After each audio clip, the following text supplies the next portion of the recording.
Do this if you are trapped financially before 2025. Let me repeat. Do this exactly if you are trapped financially before the year 2025 shows up. Because if you do not snatch yourself out of the trap that you are in, guess what happens now? A new year comes in, probably you're going to write your resolution just like you do each and every year. Oh, by the way, did you write any resolutions on this year? Oh, how? So far, how is the resolutions? What are you doing? All right, that's another point. The point is, this is what you're supposed to do if you're trapped financially. And what does it mean to be trapped financially? To be trapped financially is when you're in a situation whereby you feel or think or you're truly not moving. You know, some things you might think that you're not moving, but literally if you are compared to a different person, you're actually moving. Or let's say you're not moving based on your own standards. So when you're trapped financially, it means you're barely making steps. You're not making a progress. For example, at the beginning of this year, we got ourselves into a savings challenge of 100,000 Kenyan shilling.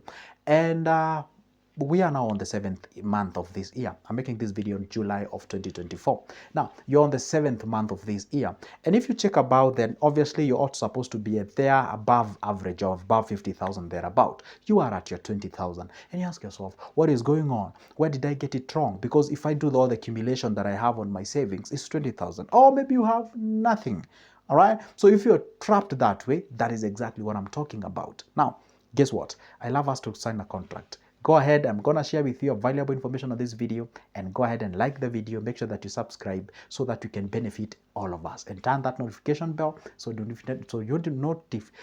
be notified when I upload a new good video. All right. So if you're trapped financially, if you're trapped financially, reason why you're trapped is because you had a goal.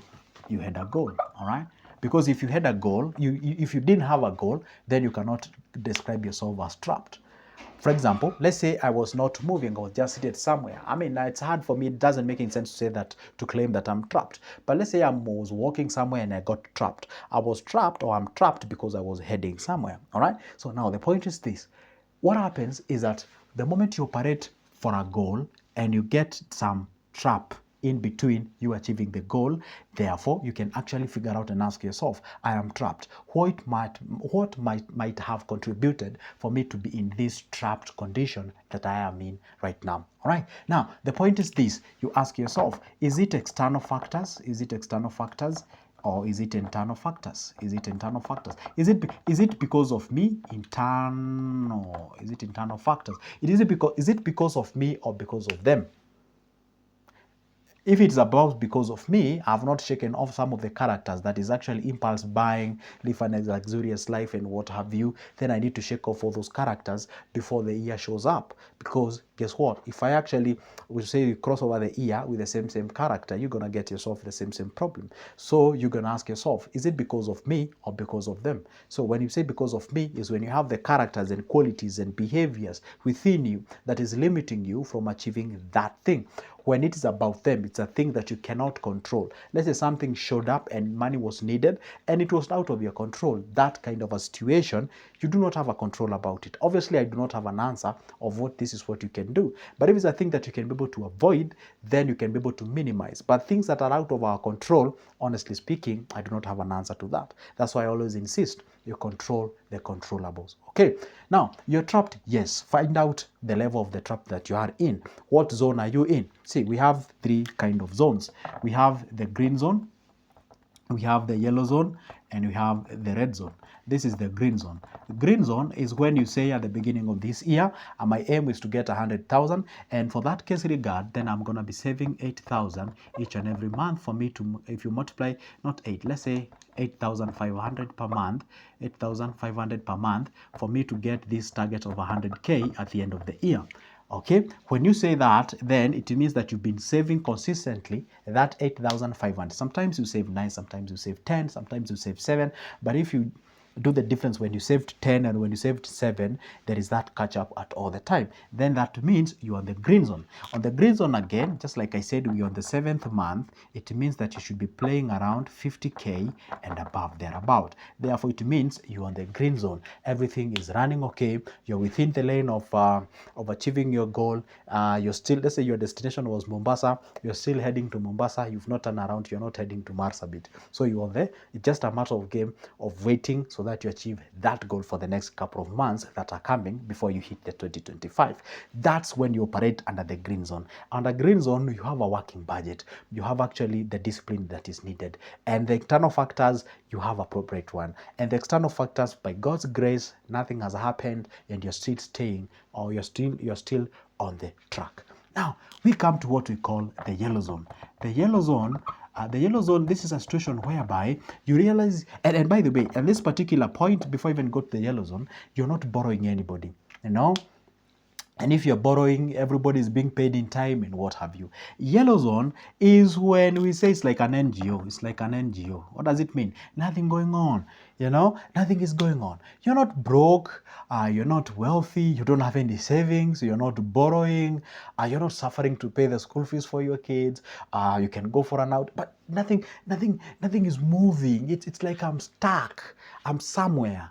You know, and I'm just a month away from being broke. I mean, assuming that you get fired from where you're working, everything is, you know what? This is why we say this is a timing bomb. This is a timing bomb. This is a timing bomb. What does it mean? It's a timing bomb in the sense that nothing is going on, and in the situation you don't have any savings. You are stuck, maybe you're at your savings of 20,000. You don't even have any savings on that case regard. You're just somewhere stuck and you don't know what you're supposed to move. And that case situation, can you imagine if you get fired? That 30,000 that you get, 20,000, 15, 10, or whatever amount of money that you get, then the next minute you can actually become homeless because you don't have the capacity to actually pay your rent. And the only place that you can turn if this goes south, you actually go ahead and do what? And borrow. Now, what do you do when you're here? When you're here, you only need to put a little bit effort. When you're in the yellow zone, this is the situation whereby I say it's one of the dangerous zone because you do not know even where you are heading. You do not know. A slight hit, you're knocked down. This is when you say it's like you're drunk and you're staggering and you're standing on 1 foot. You can actually fall at any given moment. So what you're supposed to do is stabilize yourself, is to put your feet on the ground, at least to get what you call the COG, or the center of gravity, by simply making sure that at least you have what you fight for at this particular zone is for the emergency fund. That's what you fight for. When you're in the yellow zone, you fight for the emergency fund. Why? Just in case anything happens, you can be able to have what we call 2 or 3 months to plan yourself. All right, so you try as much as you can, shake off all the things that you know are not necessary in that case scenario that you are in. Put your emergency fund in order, put your sinking fund in order, because hey, you have to pay the school fees, you have to make sure that you pay your rent, and you don't know exactly what can actually happen. And then when you put yourself a substantive emergency fund, then you can think on how can you then get yourself at least from the yellow zone back to the green zone. Why? Because when it's like sitting on fence. When you sit on fence, you can fall in either side. You can fall on the green zone or you can fall on the other zone, of which I'm about to discuss with you. So if you're trapped in this particular zone, of which I believe most of the people get trapped on this particular zone, make sure that you work on how you spend your money. Work on exactly where does your money go. Is it on black tax? Is it on poverty tax? Is it on government tax? Is it on the, what do you call, your enjoyment tax? Is it about the guilt-free expenditure and spendings? Is it about check out on who you are paying?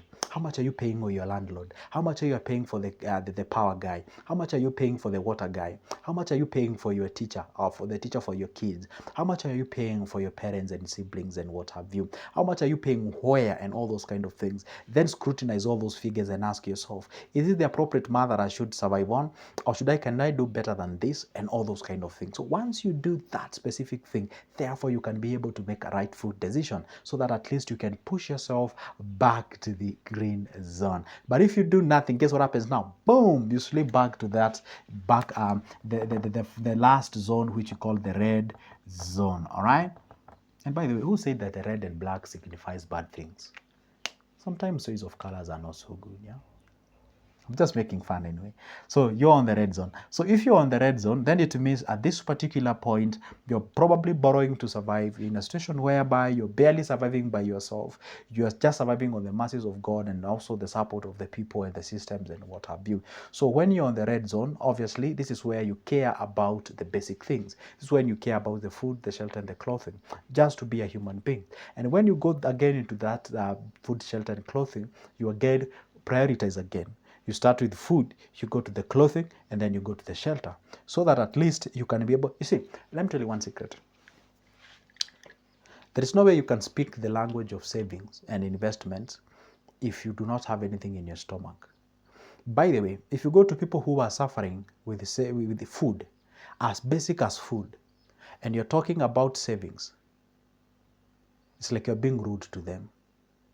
You're telling us to set aside something, but we don't even have anything to eat. That just to eat, to put on in our mouth, for us to survive, and you're telling us to save. It's not a language that you speak to people.